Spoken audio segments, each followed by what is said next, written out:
मदरसों से जुड़े हुए एक मामले की सुनवाई के दौरान national commission for protection of child rights ने सुप्रीम कोर्ट में अपनी दलील पेश करते हुए कहा कि बच्चों की शिक्षा के लिए मदरसे सही स्थान नहीं है और ना ही यहाँ दी जाने वाली शिक्षा व्यापक है।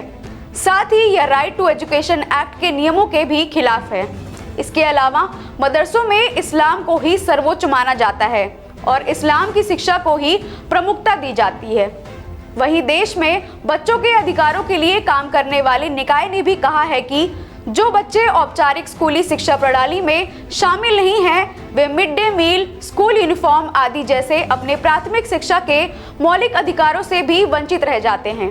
एनसीपीसीआर ने यह भी कहा है कि कुछ मदरसों में सिर्फ दिखावे के लिए ही एनसीईआरटी की किताबों से पढ़ाया जाता है, जिससे यह सुनिश्चित नहीं होता कि बच्चों को औपचारिक और गुणवत्तापूर्वक शिक्षा मिल रही है। सुप्रीम कोर्ट में दिए गए अपने लिखित बयान में भी एनसीपीसीआर ने कहा है कि मदरसे उचित शिक्षा प्राप्त करने के लिए उपयुक्त स्थान नहीं है, बल्कि यहाँ आरटीई अधिनियम की धारा 19, 21, 22, 23, 24, 25 और 29 के द्वारा दिए गए अधिकारों का भी अभाव है।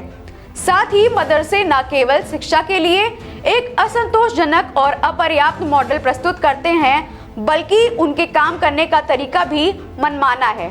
साथ ही उन्होंने यह भी कहा है कि मदरसों जैसी संस्थानों में पढ़ने के कारण बच्चे स्कूल में दिए जाने वाले स्कूली पाठ्यक्रम के बुनियादी ज्ञान से वंचित रह जाते हैं। आपको बता दें कि बीती 5 अप्रैल को सुप्रीम कोर्ट ने इलाहाबाद उच्च न्यायालय के उत्तर प्रदेश मदरसा शिक्षा बोर्ड अधिनियम 2004 को रद्द करने के फैसले पर रोक लगा दी थी, जिसमें उच्च न्यायालय ने मदरसा कानून 2004 को असंवैधानिक और धर्मनिरपेक्षता के सिद्धांत का उल्लंघन बताया था। जिसके बाद हाईकोर्ट के इस फैसले के खिलाफ सुप्रीम कोर्ट में कई याचिकाएं दायर की गई, जिसमें केंद्र व उत्तर प्रदेश सरकार और अन्य को नोटिस जारी किए गए थे। ऐसी तमाम और बड़ी खबरों के लिए देखते रहें हिंद न्यूज़.live।